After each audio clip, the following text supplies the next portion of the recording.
Welcome to Future Squared, the podcast all about corporate innovation, entrepreneurship, and self-empowerment. Future Squared brings you a double dose of innovation inspiration every week to help you and your company stay relevant in an era of rapid change and 10x your results in both your professional and personal life. Each week, I'll bring you corporate innovators, entrepreneurs, authors, keynote speakers, and thought leaders such as Steve Blank, David Allen, Brad Feld, Tim Harford, Karen Dillon, Jenny Blake, Neil Patel, Rand Fishkin, Pascal Finette, Ryan Blair, and Ash Moria, to name just a few. While every Friday, I'll bring you Fast Fix Friday, some quick, digestible insights to help you end your week on a high as you head off for the weekend. Future Squared is brought to you by Collective Campus, an innovation hub, school and consultancy based in Melbourne, Australia and Singapore that works with companies to help them adopt the mindset, methods and tools to navigate change and survive and thrive in an era of rapid disruption. If your organization needs help coming up with ideas, testing and turning ideas into reality, incubating teams, driving cultural change, or connecting and partnering with startups, then visit www.collectivecamp.us. And without further ado, here's today's podcast. Welcome back to Future Squared for episode number 203 with Perry Marshall. Perry is one of the world's most expensive and sought-after business consultants, endorsed by Forbes, Inc. magazine, and the most respected entrepreneurs in the world. Clients in 300 industries seek his capacity to integrate sales, engineering, art, and psychology.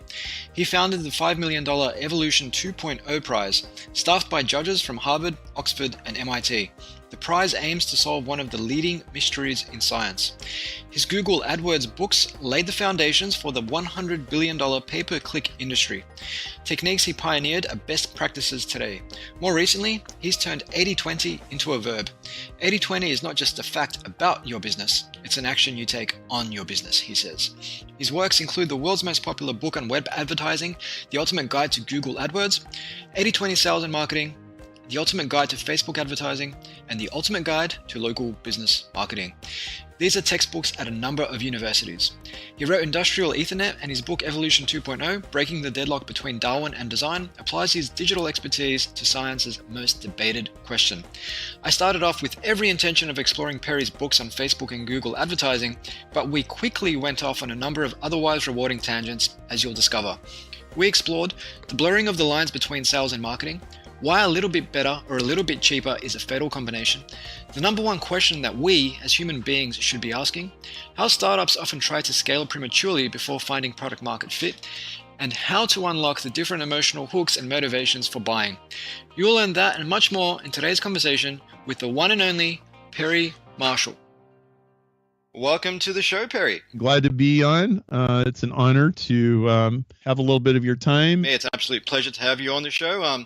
As someone who spent the last 15 years or so publishing a number of books on online sales, marketing, and advertising, you've evolved over that time to become more or less a world-renowned expert in the space. So, what got you into this space to begin with? I was a struggling guy who had gotten laid off of my job as an engineer, and I went into sales, which was a couple of years of bologna sandwiches and ramen soup with my wife. My wife was 3 months pregnant when I got laid off, and then I had to just go scramble around and find something else, and I ended up with a base plus commission sales job, and now all of a sudden I'm pounding the phone and pounding pavement, trying to get appointments and all of that. And it was a lot harder than I thought it was going to be. I had to be able to figure this out. I don't think those sales guys out there are all that smart. And it was just very steep learning curve. And the trouble is that I didn't know what I didn't know. Yeah. I kind of had this idea, well, I know how to build relationships, and I know how to shake hands, and I know how to ask questions, and I know how to tell stories. Like, how hard can this really be? And man, it was brutal. About maybe a year and a half into that, I stumbled into the world of direct marketing. And by the way, this is 20 years ago. And so the internet hadn't really taken off yet. The internet was still kind of a new thing. Most people weren't really into, so there was a lot less options then. But I discovered this thing called direct response marketing. And I had a suspicion that I should be able to use this to generate leads and not have to pound the phone all the time in order to get in. And one of the things about, if there is a place in the world for cold calling, there always has been and there always will be, but it's certainly one of the less desirable ways to get in touch with people, for sure. And if you're an expert of any kind whatsoever, you're really starting with one foot in the grave. Like, if you're an expert, but you're calling them on the phone, like how many people ever got a cold call from their cardiologist? Yeah. You know what I'm saying? Yeah. Like, you go hunt them down. They don't hunt you down. So that was a really big positioning problem. Well, I discovered direct marketing. My boss at that company kind of thought that I had just drank somebody's pink Kool-Aid or something. He wasn't really open to that, but I got this other job, and at this other job, they were already making use of the internet, and their customers were engineers, and engineers were using the internet ahead of the curve of most people. And so all of a sudden, I was like half sales guy, half online marketer. And that was an awesome place to be at an awesome time. And that's really how I got into this whole world. And it was because, well, you have to put bread on your table. You have this wife and this baby girl. The wife really, really, really doesn't want to go get a job and stick the kid in a daycare. That was a really big deal. And so here you go, dude, you're the breadwinner. So go make this happen. So that was all on my shoulders. And so my books are, various versions of what I wished I'd had back then. The 80/20 sales and marketing book is like the sales and marketing manual that I wished I'd had. Of course, Google AdWords and Facebook advertising didn't exist back then, but they do now. And you have to be good at them. You have to be good at one of them or something like it if you're going to have any success reaching people, because the world is all communication based. So, really your livelihood depends on using these tools. Yeah, couldn't agree more. And there was quite a few gems in what you just said. The blurring of the lines between sales and online marketing, I think that's becoming more prevalent today, especially. I know in my role, every day we have countless online tools just doing their thing, generating those inbound leads. But then the human element comes into the equation further down the line, where you pick up the phone and follow up on those leads. And obviously, you can't have one without the other to take that lead all the way through to a closed deal and do some work with that particular prospect. But you mentioned the necessity that came out of, hey, you've got this kid on the way, your wife doesn't exactly want to put the kid into daycare, and that oftentimes is where a lot of that creative thinking takes place, because it forces you to do something that otherwise wouldn't exist. So if the conditions were perfect, you just kind of go about your business and not really think about these things. But because there wasn't a necessity, you were forced to identify these new opportunities.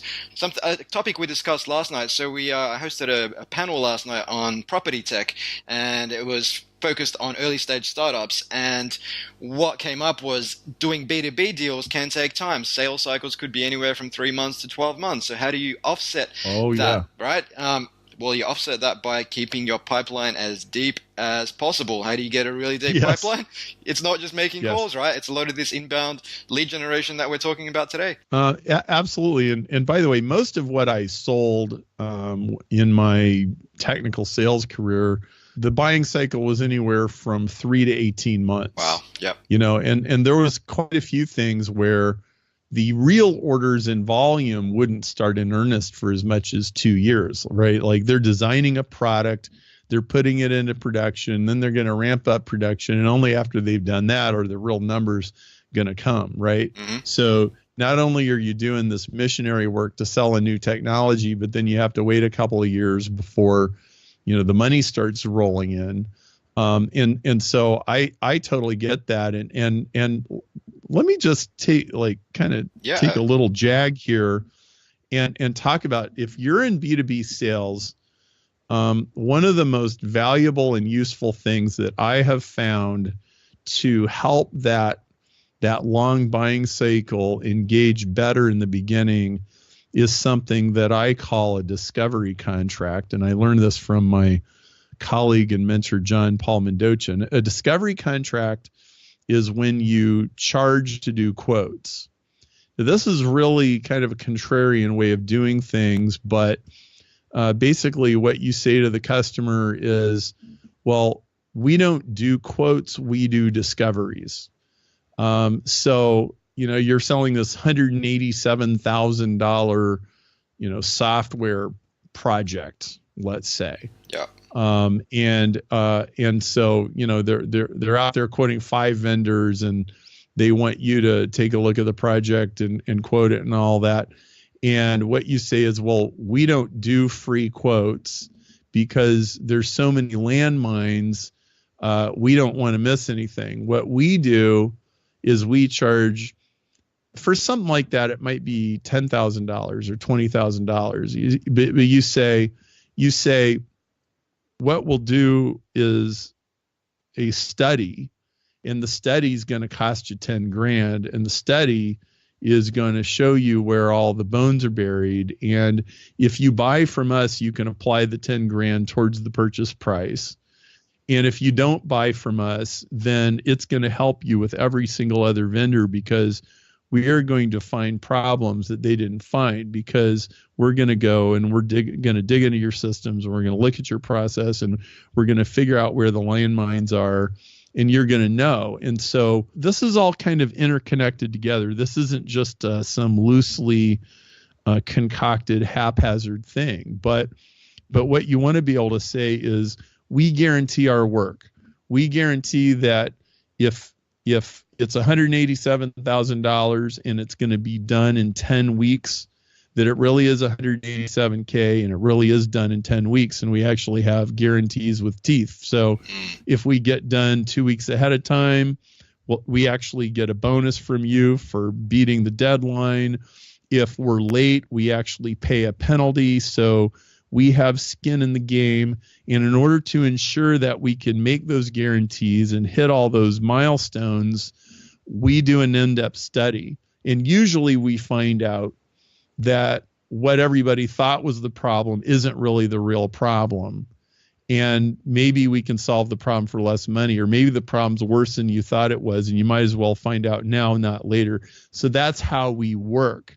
And so now what you're selling them initially is a $10,000 discovery, not a $187,000 thing.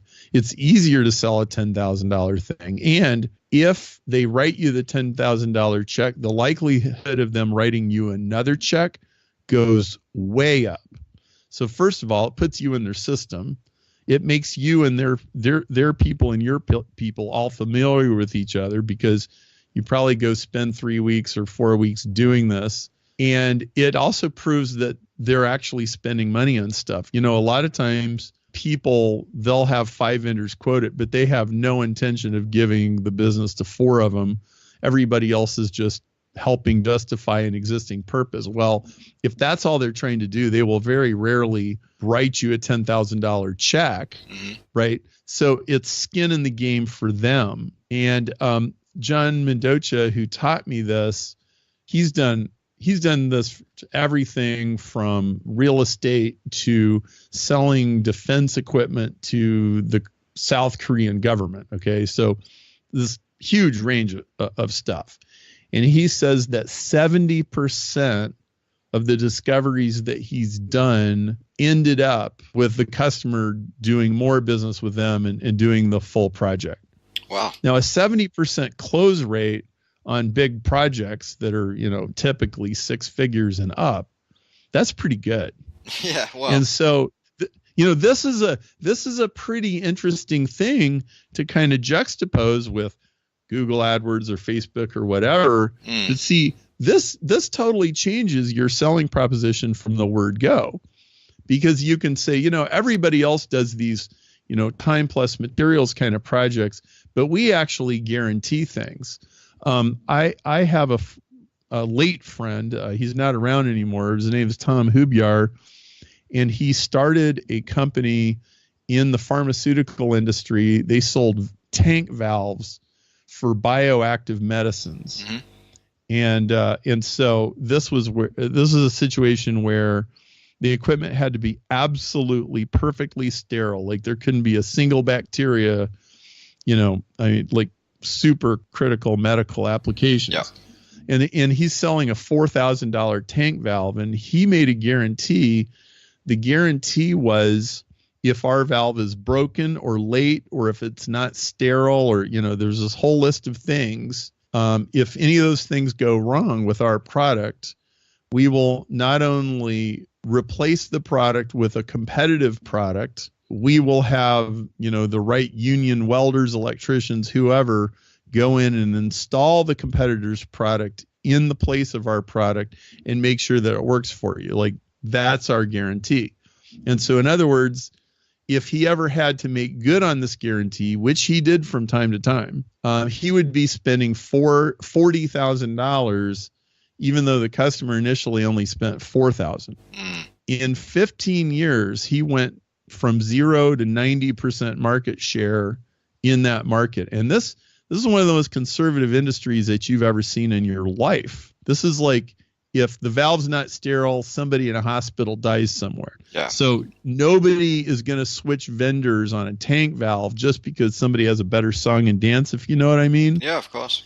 And so I've spent my whole career selling in change-resistant, conservative markets where nobody wants a new thing. Hey, I think this old thing is good enough. Like, why do we have to switch? And I'm still selling into markets like that. So this is how you do it: is you make big, huge, ballsy guarantees. You furnish massive amounts of proof, and you start to change people's opinions. Yeah, and that's an interesting approach, because a lot of startups that I deal with who are selling B2B, who are selling to large organizations, often find themselves playing the game of let's chase the furry white rabbit down the rabbit hole, and let's attend all these meetings, and let's put together elaborate proposals and all that sort of stuff. And oftentimes it comes to naught, right? That's right. Yeah, so it's an interesting approach. It's obviously turning it on its head.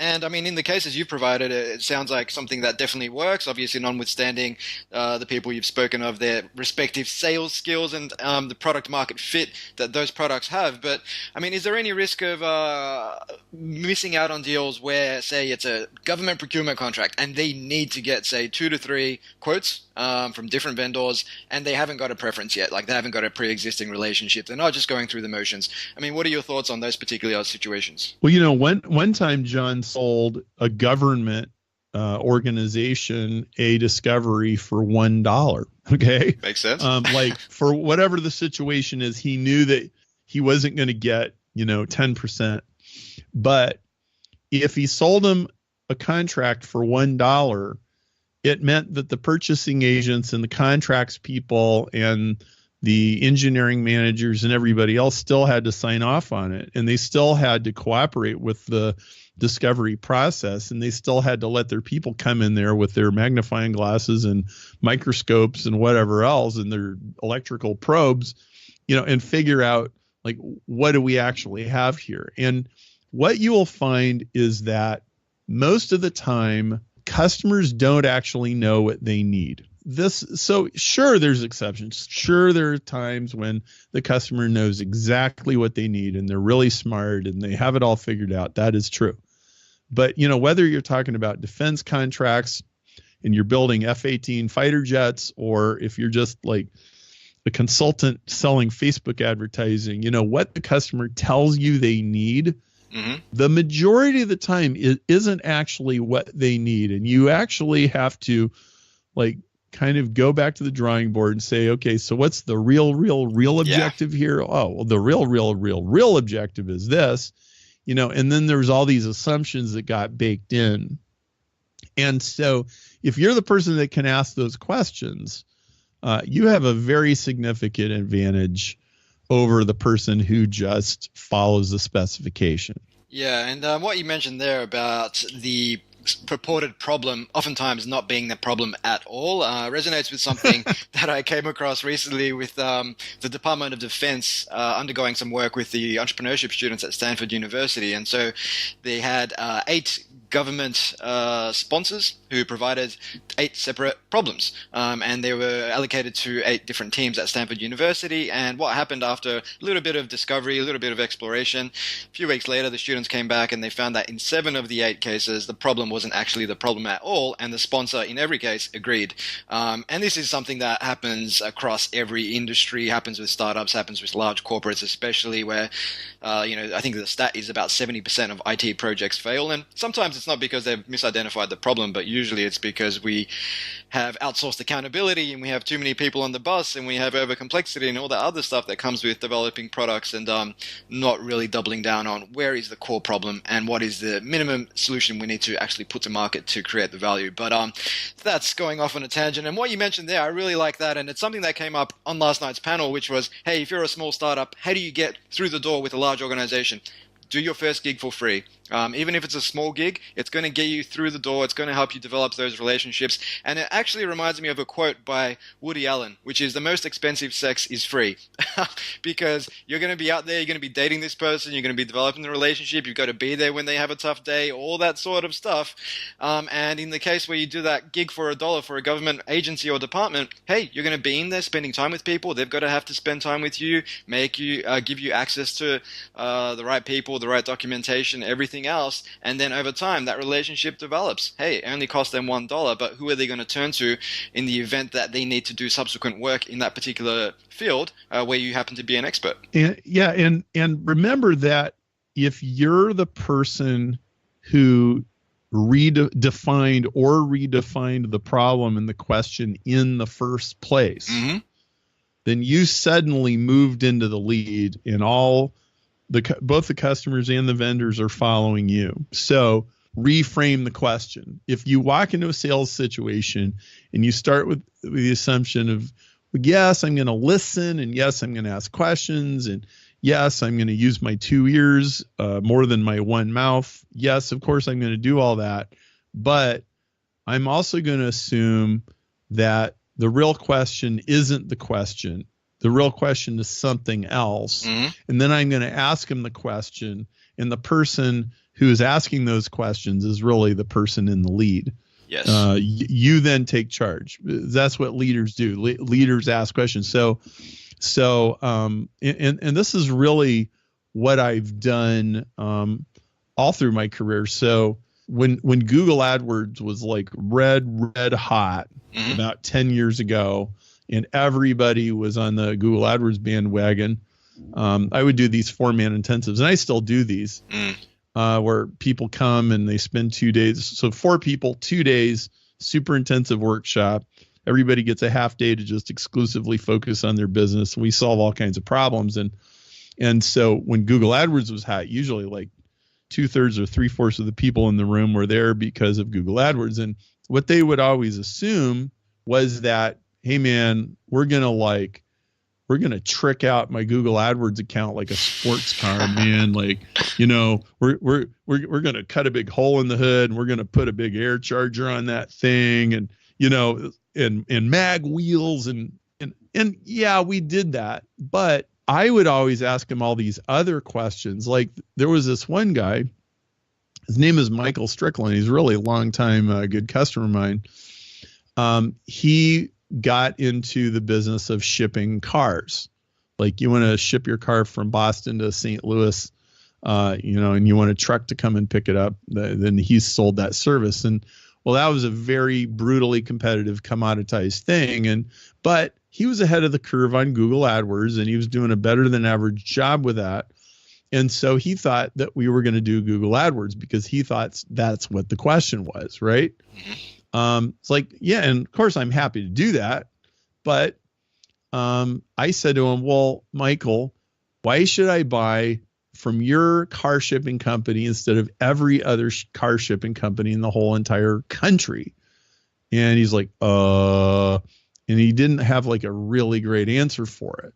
I said, well, we have to figure this out. Like, we have to come up with a reason why you're better. We may have to invent something. So we did. We basically invented this white glove guarantee where if your car was damaged, that they would pay the deductible on your insurance, or it was something like that. Mm-hmm. And furthermore, because they were doing that, they were not going to care about this more. And therefore, they were going to start rating all their carriers and carefully monitoring the issues with their carriers. And they would start, because they would have all these trucking companies that are bidding in the background for these jobs. Mm-hmm. And so they end up developing this whole hierarchy of who does the best job and who doesn't. And so you kind of see how one thing leads to another. Well, now, as far as I can tell, they are the number one company in their category, and they've got this locked down, and they have the whole car shipping industry eating out of their hand, and they have these fabulous guarantees to customers, and they have extraordinarily good ratings. Like if you look at their Google stars and reviews and all that other stuff, they do really well because they've locked the whole entire thing down. And so where they started out, well, we just thought we were here to fix our Google ads. I'm like, oh, that's the wrong. See, you think the question is traffic.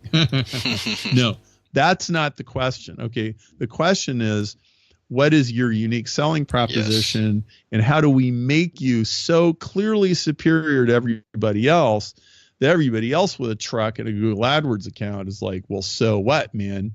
Like that won't get you anywhere, right? So that's me reframing the question. Of course, that was just from, working in 300 different industries, seeing that, what people think is the problem is almost never the problem. Could not agree more. With the work that we do with startups, we see that all the time. And 9 times out of 10, I'll ask a simple question, which is, well, how else are people currently solving the problem you're solving?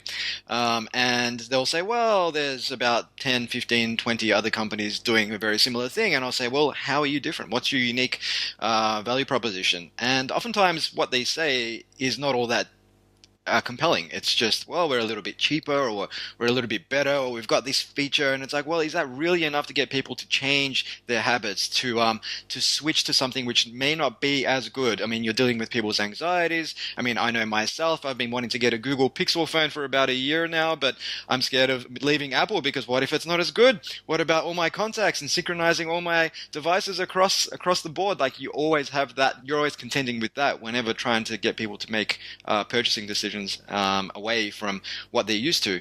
And what you've touched on there is so key, because we see that in the startup space, where a startup will raise a bag of money from, say, an angel investor or a venture capitalist, and they'll wrongly interpret that as market validation or product market fit validation. And then they'll go out and buy a team and spend a ton of money marketing it. And if you haven't got product market fit, you might get some customers over the line, but chances are they're not going to stick around. They're not going to tell other people about your product because they're going to have a lousy experience. It doesn't really solve the problem for them, and they move on elsewhere. Sure enough, eventually you run out of cash, and if you haven't got a sustainable business model, there's only so much investment you can actually secure. And this happens time and time again. I mean, 95% of startups fail, and oftentimes it's market failure, putting to market what the market doesn't really need. I found that a little bit better and a little bit cheaper is usually a fatal combination.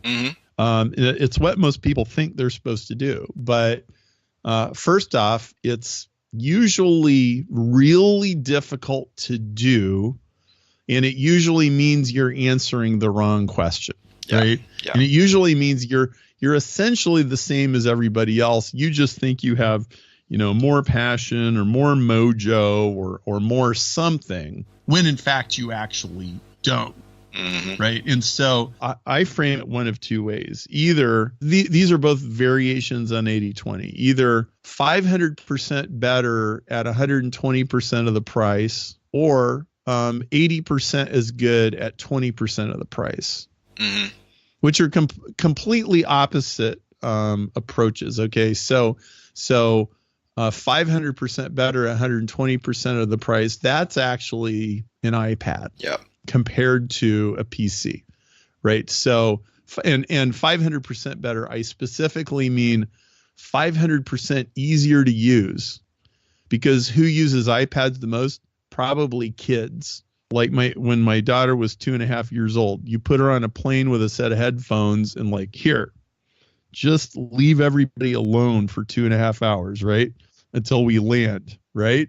And she can sit there and she can watch her cartoons and play her games, right? You could never do that on a Windows machine. And it was a premium price product, right? An iPad isn't cheap, right? It's actually a little bit expensive, but man, it just keeps the toddler happy, right?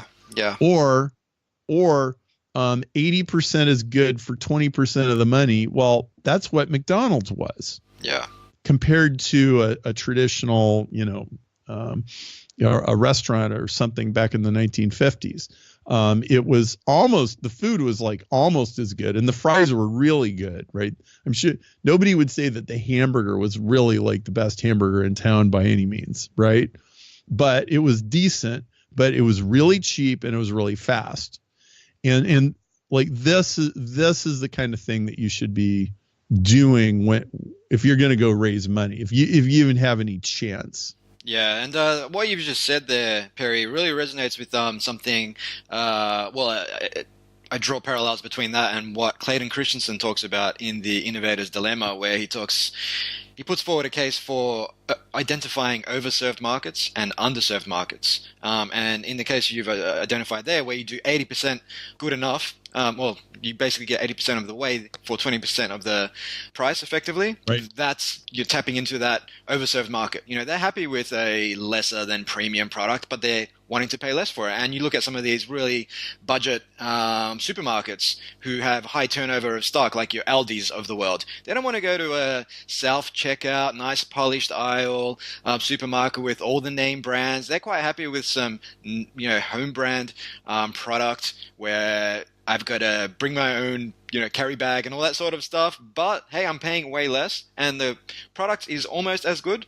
So I'm happy to do that. And on the flip side of that, you have, say, your products who, like you said, the iPad created a new market effectively. It wasn't a laptop, it wasn't a phone, it was something else, but people were willing to pay for it because it was, like you said, 500% better, or what a lot of people in the startup scene say these days, 10x better. They often say, hey, you've got to be 10x better if you want people to take notice. Otherwise, you're just going to fall into the crowd of all the noise that is around us today, whether it's on our phones, whether it's on our iPads.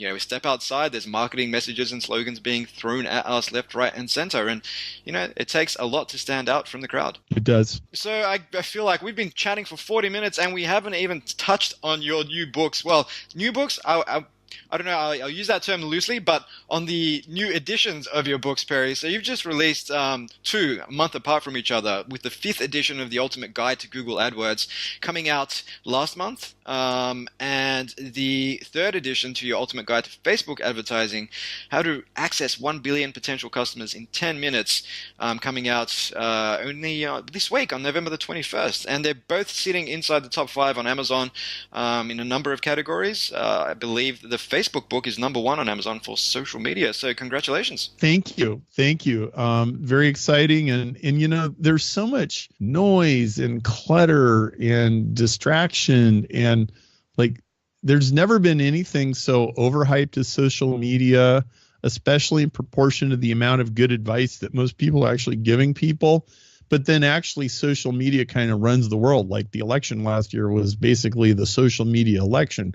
So it's kind of this yin and yang, like, yeah, man, it's important, but man, like most people are doing it wrong and they're just getting steamrolled by the people that are doing it right. And I think most of us are probably dismayed at the people that are doing it right. It's like, why are we watching all this fake news? And so, yeah, let's try to do something about it.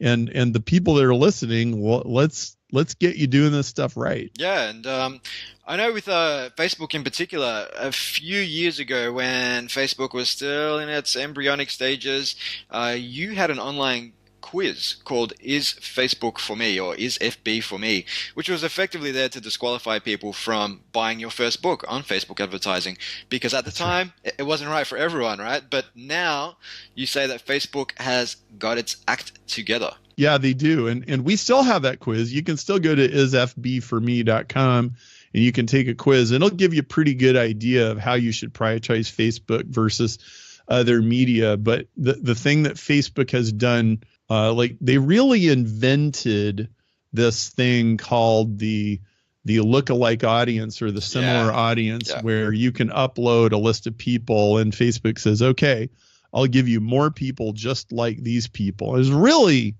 pretty remarkable thing that they did. And so what that's done is that's taken probably the hardest thing in marketing, which is the list.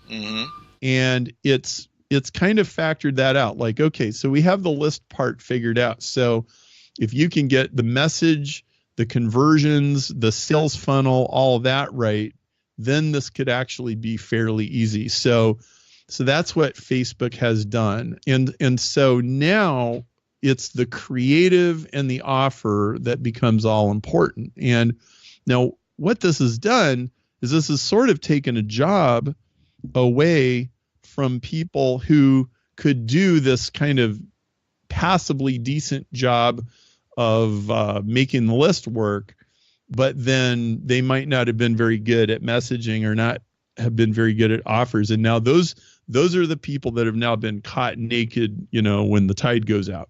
Yeah. What you said there about messaging, it's not just identifying your custom audience. It's not just having a unique value proposition, but once you've got your customer segment identified, what kind of messaging is going to resonate with them? That can be key, and just A/B testing a lot of different things. I mean, even things down to the little button on Facebook, whether it says click here, view more, sign up today, read more, find out more, all that sort of stuff can result in different sort of click-through rates. Yeah, and we have an adage that we use around here. I learned this from David Bullock. It's called forest, trees, branches, leaves. And what that means is first make sure that your offer or your message is in the right forest, and then make sure it's on the right tree, and then make sure it's on the right branch, then make sure it's on the right leaf. So in other words, so what a lot of people do, I've been teaching pay-per-click for 15 years and helped, I don't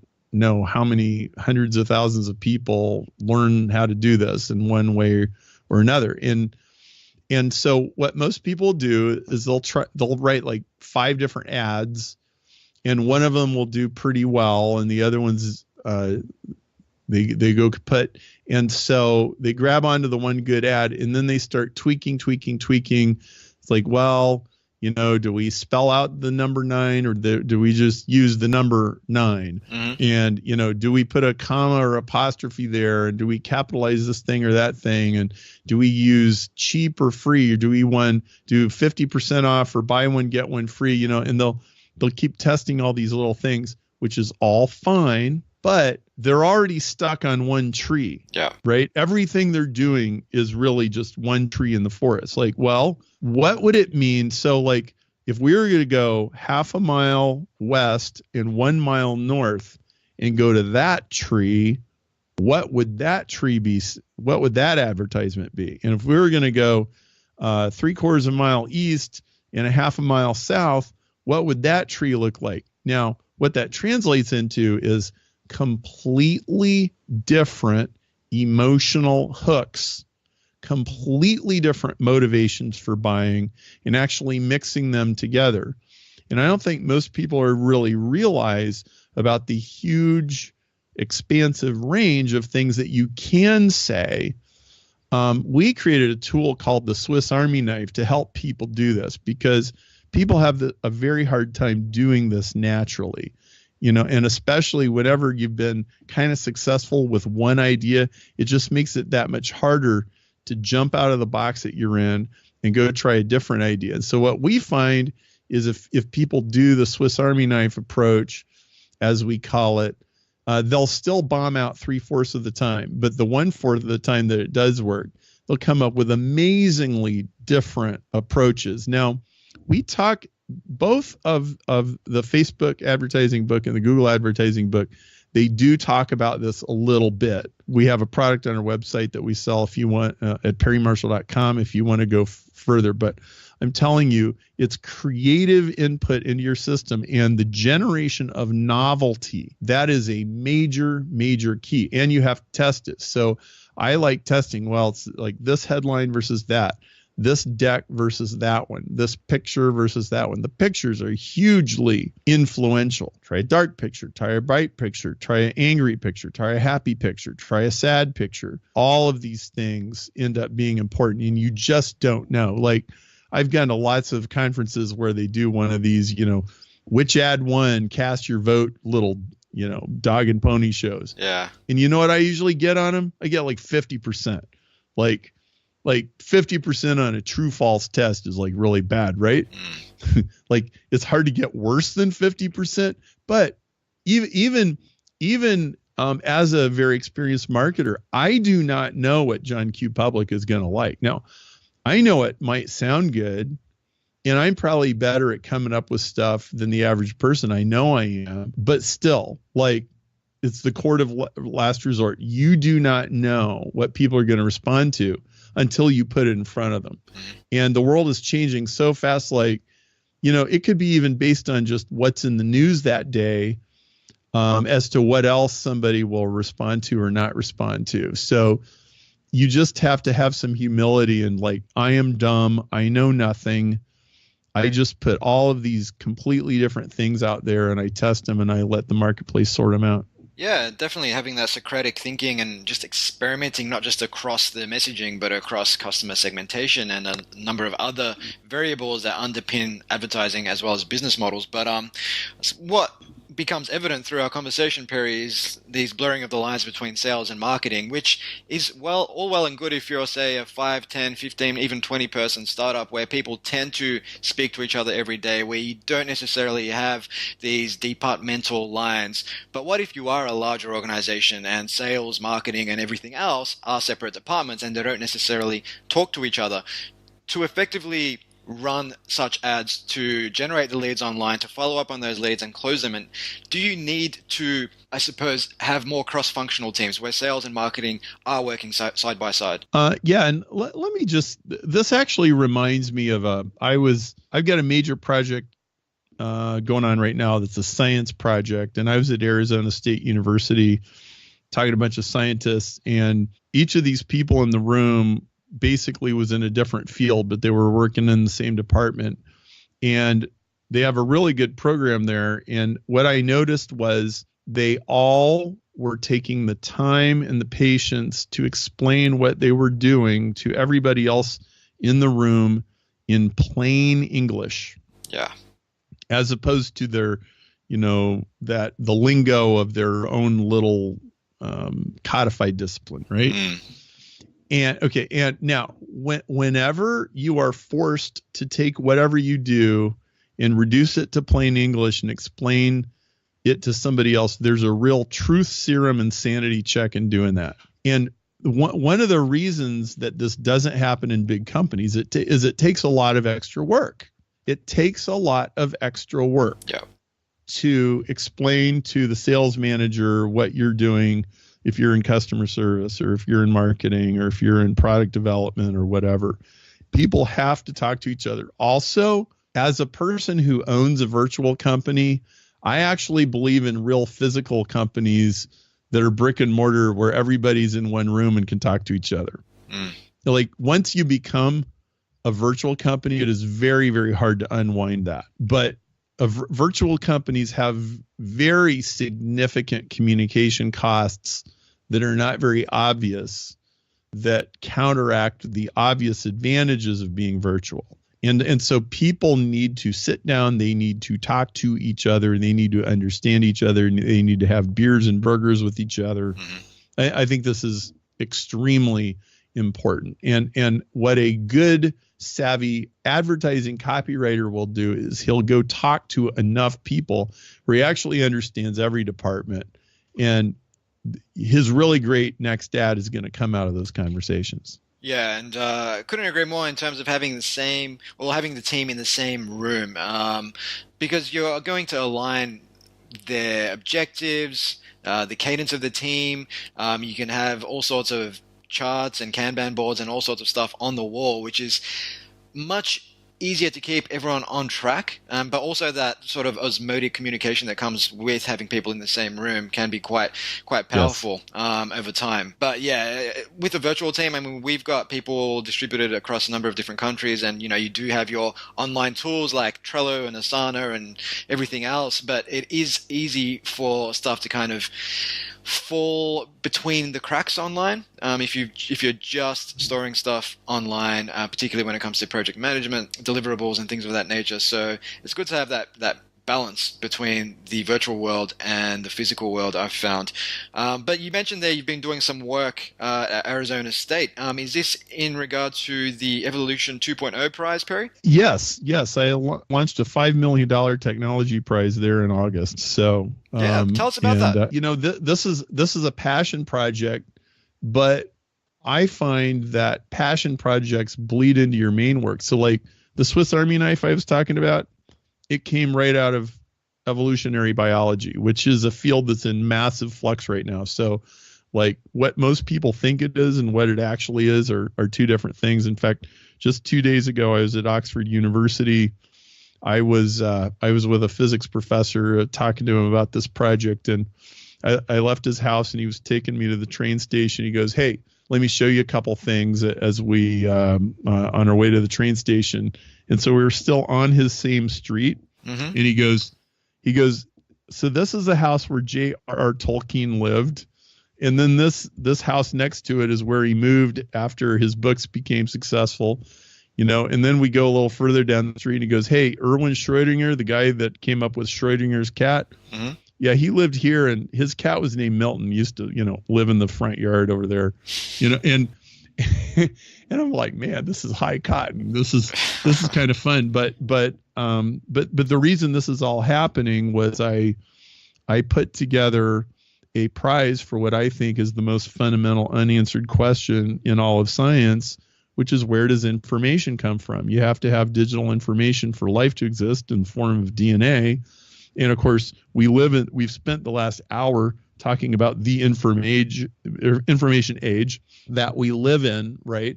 And nobody actually knows how you get from chemicals to information, which is like this huge scientific problem. It's a philosophical problem. It's a religious problem. And so I believe, so what does this have to do with everybody else here? Some of you might think this is interesting already, so you can go read my book, Evolution 2.0. But if you don't, why should you care? Well, I believe in going to the deepest end of the swimming pool and solving the biggest problem that you could possibly have a chance of solving. And that's what I am doing. And what I think most people do, most people just solve the problems that they know they can solve. Yeah. I think you should solve the really hard ones, like crack the really tough one. In fact, you should ask the question, like, what is the problem that nobody thinks anybody can solve? And you ask the question and you write it down, and it might take you 6 months, okay? Or it might take you 6 years to answer the question. But I think, like, even if you're just sticking it up on your wall and going, well, someday I'm going to figure out how to even approach this thing. I think you should do that. And I think as a marketer, as a salesperson, as a product manager, as a startup founder, as an entrepreneur, if you say, what is the hardest problem in my marketplace that nobody even thinks is solvable, I'm going to figure out how to solve that. Like, maybe I'm just going to have to figure out how to pay the bills for now. And maybe I can't split the atom today, but one of these days I'm going to split the atom. Yeah. And so I think that's the takeaway. And I think if you make the habit of doing that, here's what'll happen. In 20 years, what'll happen is, so you remember I told you about my daughter. My wife is 3 months pregnant. Yep. Okay, so that daughter, I had her with me when I was at Oxford, and I went out to lunch with this professor. Halfway through lunch, she starts to figure out she's got her phone under the table looking up his Wikipedia page. and she's like, oh my word, this is the guy who figured out the cardiac rhythm that made pacemakers possible. Oh my word, he's got a Commander of the British Empire medal from Queen Elizabeth. And I'm having lunch with this guy. Okay, why is her dad having lunch with a guy like this? Because her dad goes to the deepest end of the swimming pool, to the bottom of the swamp, till he finds bedrock and says, let's solve that problem. And by the way, I haven't solved that problem yet. I've just identified it and raised some money and put some investors together and put a $5 million prize on it. We haven't solved it yet, but we've identified it. We put our flag in the ground. And if you make a habit of doing that in your life and your career, you're going to be hanging around with high mojo people. Yeah, and I mean, the $5 million prize does remind me of the X Prize, which was put together by Peter Diamandis many years ago to galvanize the space industry. And he always talks about having a massive transformational purpose or an MTP and taking moonshots. And when you have this big, hairy, audacious goal that you're going after, it's quite galvanizing, not just for yourself, but also for the team. But it's also important to remember that as human beings, we often overestimate what we can do, say, in 6 months and underestimate what we can do in, say, 6 years. And these big problems you're talking about will take time. But by actually planting your flag in the ground, at least you've acknowledge that problem and you're going to go after it. And hey, you may not solve it today, you may not solve it in 5 years or even 10, but the work that you do will no doubt uncover lots of insights that if it's not you that solves it, the next person that comes along can build upon those insights. And so you're working towards something that will have that massive transformational impact for humanity, and you've played a part in that. Yes. And so I really want to encourage you, and and I love what you said. Most people underestimate what they can do. They overestimate what they could do in 6 months, and they underestimate what they could do in 6 years. And so be encouraged and just doggedly pursue that. And what will happen is you'll be on these long plateaus, and then you'll have a big leap. Then you'll be on a plateau for a while, and then you have another leap. But there is no leap if you're not looking for the leap. That's exactly right. Beautifully said, Perry. Perry, we are just about out of time. Do you have 2 minutes for a lightning round, or do you have to go? Let's do a lightning round, and then we're off to see the wizard. Let's do this. So really quickly, first question is, if you could work for any organization at any stage of the company lifecycle, Perry, who would it be and why? It would be not at the beginning, but early. Like, it would be after they figured out, really what the market is and what the product needs to be, but before the thing goes supernova. Perfect. Any particular company or? I don't. Well, how about the Evolution 2.0 company? Okay. How about, love it. How about when we figure out how to get from chemicals to code, or put algae on a chip, or what have you? That'll be a pretty exciting rocket ride. Awesome. Love it. Question number 2 is, if you could ask anyone a question, dead or alive, Perry, who would it be and what would you ask? Well, Mitch Rousseau asked me questions sort of like this. I would love to interview Jesus for an afternoon and see. I think people have this idea that Jesus is like this mild manner, meek shall inherit the earth kind of guy. Well, meek shall inherit the earth doesn't mean what people think it means. It means like being a laid back hippie person who passively accepts whatever bad thing comes their way. No. No, that meek means person who knows how to use a sword and keeps it sheathed. Has a nuclear weapon but doesn't push the button. So it's like it's a sense of extreme control in discipline. Okay. And I think, talk about a guy that's been misrepresented. I don't want to go any further than that, but I think that would be a very interesting conversation. Fantastic. I think you're the 3rd or 4th guest who's said Jesus, and I think it was Jamie Wheel from the Flow Genome Project who said he just liked to not even ask a question, but just stare into his eyes to get the measure of the man, which was quite interesting, quite deep. But the last question, Perry, is for someone who's published a number of books in this space, obviously flying all over the world, meeting awesome people that your daughter are looking up on Wikipedia while you're out to lunch with them. What kind of rituals or routines do you have to stay on top of your game? My number one ritual is an hour of prayer and journaling every morning after I get out of bed. Beautiful. Before I use my phone or check email or do anything else like that. I'm almost 4.5 years without missing a day. That is like super, super important habit. And I recommend And you're not going to do an hour the first day, but how about 10 minutes? Yeah. And any particular type of things you're journaling about, or? I free write kind of like Julie Cameron talks about in the book, The Artist's Way. And I think of it, it's like my prayer notebook. And I'm just listening. I'm letting my thoughts flow. I totally believe in the muse. I believe the inspiration is something that comes from the outside. And so, it's kind of this random, careening, meandering, gibberish at times, but from time to time, like really great moments of clarity will come.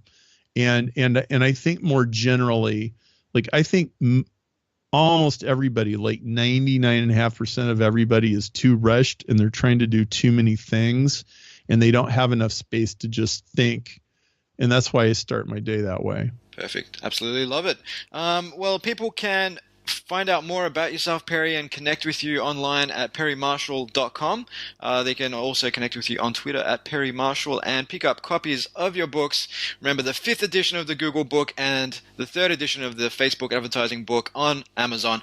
Is there anywhere else they should go to connect with you, Perry? I would suggest if you kind of like the 17 different rabbit trails we went on, and you want to know, I would suggest that you get the book 80/20 Sales and Marketing. Mm-hmm. If you go to perrymarshall.com/80/20, you can get it, including shipping, $7 in the US, 14 international, and you'll get some bonuses that you don't get if you buy it on Amazon.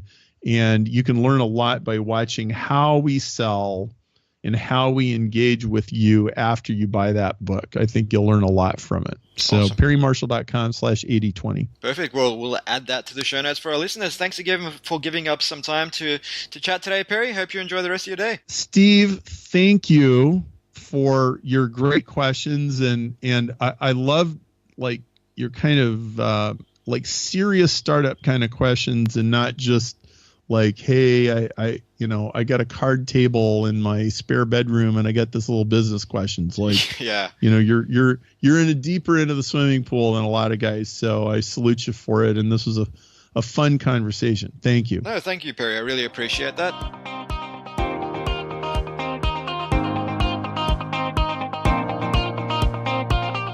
Hey guys, it's Steve again. If you're picking up what we're putting down, we'd love it if you took just a minute of your time to like, share, or subscribe to Future Squared on iTunes, SoundCloud, or Stitcher.